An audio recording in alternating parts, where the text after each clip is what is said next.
Assalamualaikum warahmatullahi wabarakatuh. Kami dari kelompok 4 akan menjelaskan tentang moda transportasi dengan beranggotakan 10 mahasiswa.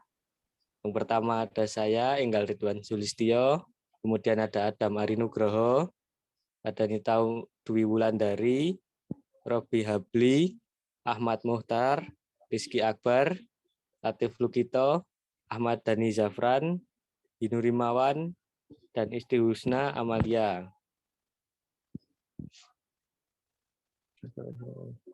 Yang akan kita bahas pada kali ini ada 3 poin, yaitu pengertian moda transportasi, kemudian macam-macam moda transportasi, dan juga submoda transportasi.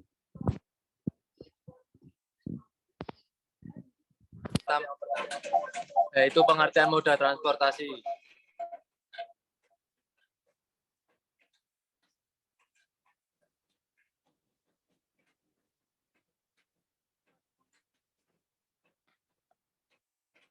Next.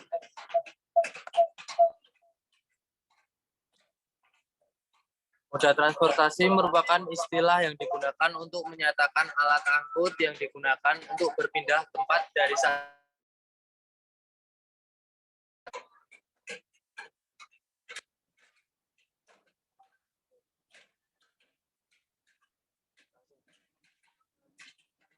macam-macam moda transportasi.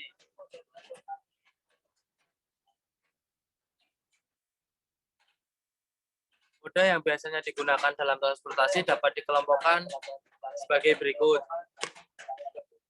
Yang pertama, moda transportasi darat. Yang kedua, moda transportasi laut. Dan yang ketiga, moda transportasi udara. Yang keempat, moda transportasi menerus. Next.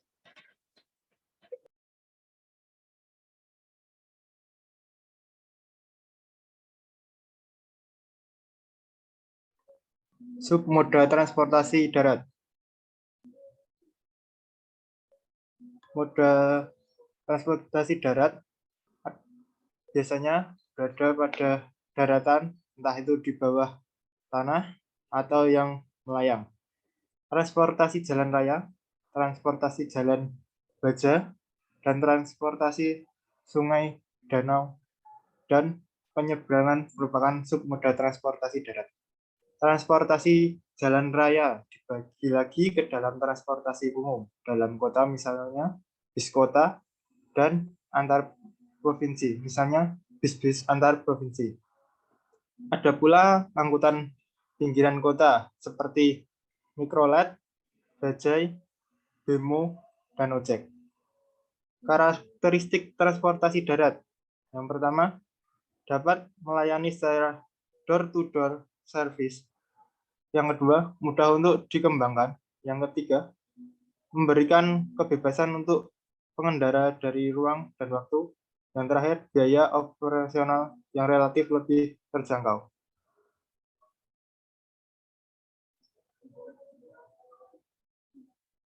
Keuntungan transportasi darat.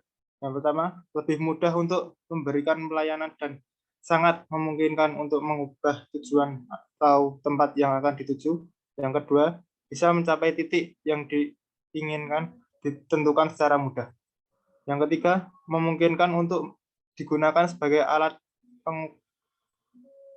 pengukuran barang. Yang keempat, dapat mempersingkat waktu perjalanan dengan menggunakan jalan alternatif. Yang terakhir, dapat digunakan untuk menyampaikan informasi. Kekurangan transportasi darat. Yang pertama, memerlukan pemeliharaan secara rutin dan terus-menerus. Yang kedua, memungkinkan keterlambatan. Yang ketiga, sangat sering terjadi penundaan. Yang keempat, memungkinkan untuk terjadi kemacetan, kecelakaan, dan kebisingan, dan dapat juga membuat polusi karena terlalu banyak.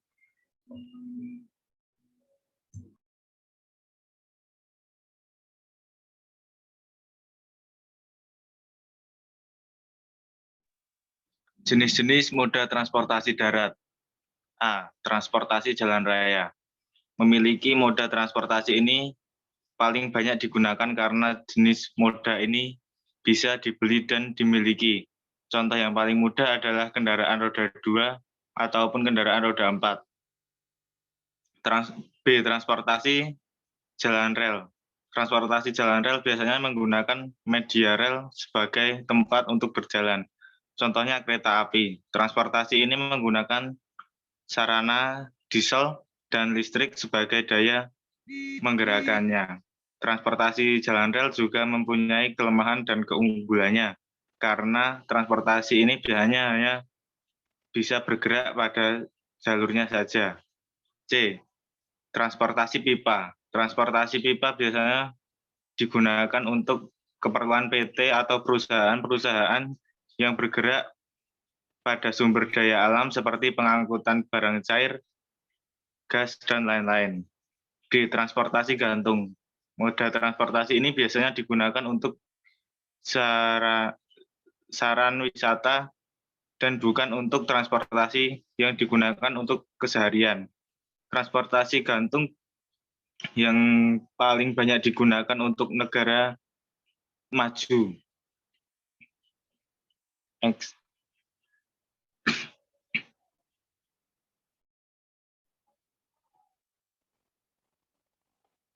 Moda air.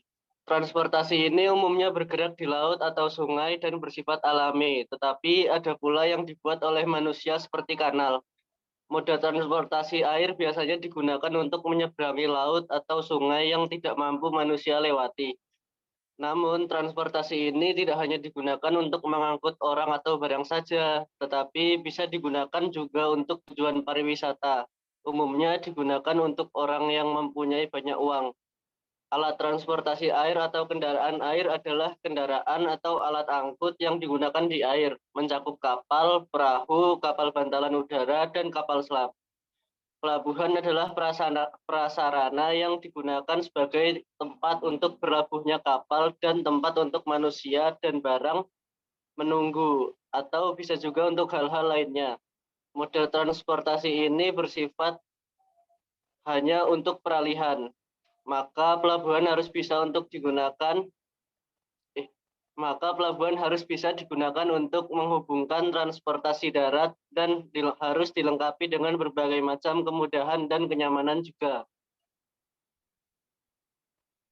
Next. Kelebihan transportasi air: 1. Harganya relatif murah. 2. Jaringannya alamiah. 3. Dapat menggunakan jalur berbeda. 4. Polusinya yang ditimbulkan rendah. Kekurangan moda transportasi air yaitu: 1. Tidak bisa diandalkan untuk membawa barang yang mudah busuk dalam perjalanan jauh. 2. Jalur pelayaran sangat tidak fleksibel bila dibandingkan alat transportasi udara. 3. Cenderung lebih lambat jika dibandingkan dengan alat transportasi darat maupun udara. Yang 4, untuk jarak yang cukup jauh, perjalanan menggunakan moda transportasi laut atau kapal akan cenderung sangat lama.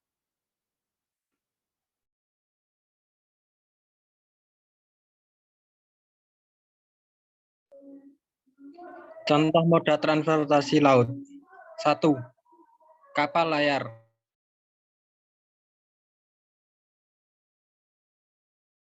Tenaga angin sebagai pendorongnya. Konstruksi kapal ini umumnya terbuat dari kayu dan cukup lama digunakan sebagai tulang punggung pelayaran, baik bersifat sipil maupun militer sampai penemuan mesin uap, dan kapal besi atau baja pada abad ke-19.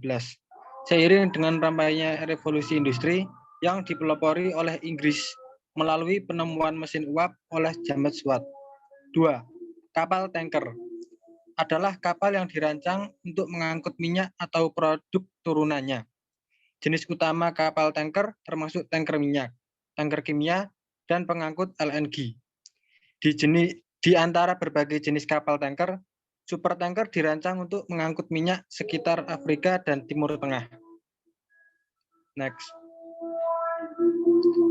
Contoh moda transportasi laut. 3.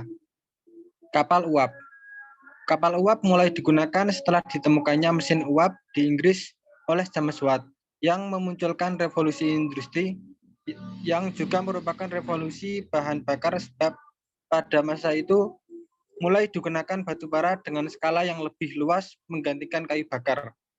Tahun 1807, akhirnya Clermont, yakni kapal uap pertama yang berhasil diciptakan, mulai melakukan perjalanan lautnya.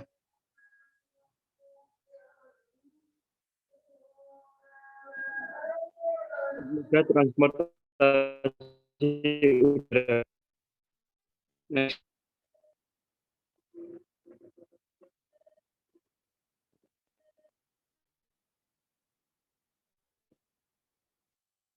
Moda transportasi udara. Moda transportasi udara adalah yang sangat menonjol, yaitu sangat cepat dan mampu menjangkau seluruh wilayah. Moda transportasi ini menggunakan lintasan penerbangan lorong angkasa. Lintasan ini ditentukan dari batas ketinggian, kerendahan, dan lebar bidang datarnya, sehingga dapat membentuk lorong bertingkat dan berjajar di angkasa. Perkembangan industri angkutan udara nasional Indonesia sangat dipengaruhi oleh kondisi geografis wilayah yang ada sebagai suatu negara kepulauan. Oleh karena itu, angkutan udara mempunyai peran penting dalam memperkokoh kehidupan berpolitik, perkembangan ekonomi, sosial, dan budaya, dan keamanan dan pertahanan. Next. Moda udara. Contoh moda transportasi udara adalah 1. Pesawat terbang, 2. Pesawat penumpang sipil, 3. Pesawat militer, 4. Pesawat angkut udara. Helikopter adalah pesawat udara yang lebih berat dari udara, bersayap putar atau yang disebut juga dengan rotary wings, yang rotornya digerakkan oleh mesin. Kata helikopter berasal dari bahasa Yunani, spiral dan pretox atau sayap. Sesuai dengan namanya, helikopter merupakan pesawat sayap berputar yang dapat bergerak naik turun secara vertikal dan bermanuver di udara, memanfaatkan tenaga yang dihasilkan oleh satu atau lebih rotor atau propeller horizontal besar. Yang kedua ada pesawat terbang. Pesawat terbang merupakan moda yang sangat populer dalam melakukan perjalanan jarak menengah maupun panjang. Pesawat-pesawat komersil tertentu bahkan mampu terbang sampai sekitar 18 jam. Pesawat komersil yang populer digunakan saat ini adalah Boeing 737 buatan Amerika Serikat dari berbagai seri.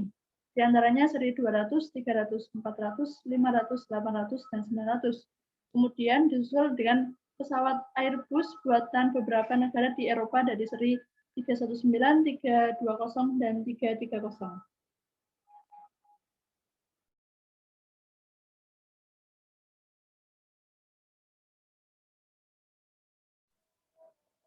Angkutan udara adalah setiap kegiatan dengan menggunakan pesawat udara untuk mengangkut penumpang, kargo, dan pos untuk satu perjalanan menuju perjalanan lainnya.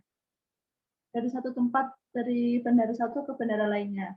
Faktor yang mempengaruhi transportasi udara, yang pertama ada pertumbuhan penduduk, pertumbuhan bisnis, meningkatnya pariwisata, meningkatnya pendapatan per kapita, meningkatnya pendidikan, meningkatnya perjalanan jarak jauh dalam waktu yang cepat, dan menurunnya tarif biaya perjalanan. Next. Kelebihan transportasi udara. 1. Cepat dan efisien. 2. Cocok untuk digunakan untuk barang-barang yang mudah sekali membusuk dan barang-barang penting lainnya. 3. Dapat digunakan untuk mencapai area yang tidak bisa dicapai dan oleh transportasi jalan raya, transportasi jalan baja, kereta api, dan transportasi sungai, danau, dan penyeberangan merupakan submoda transportasi darat. Transportasi jalan raya dibagi lagi ke dalam transportasi umum dalam kota, misalnya bis kota, dan antar provinsi, misalnya bis-bis antar provinsi. Ada pula angkutan pinggiran kota, suburban seperti mikrolet, bajai, bemo, dan ojek.